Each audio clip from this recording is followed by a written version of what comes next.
นั่นเวลากินข้าวน่ะผู้ใดบ่ให้นั่งสั้นเขาฮะ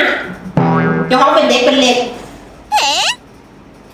ในแห่งทายลงโซเชียลลงกล้องผู้ใดเห็นเขาก็สิว่าบ่มีระเบียบพ่อแม่บ่บอกบ่สอนนั่งให้มันดีๆเวลานั่งกินข้าวอย่าไปนั่งสั้นเขาเพื่อท่าเฮ็ดฮะโอ้ Oh my god จะไปหาให้จ้ะถ้าขายคนนั่งให้มันเป็นระเบียบ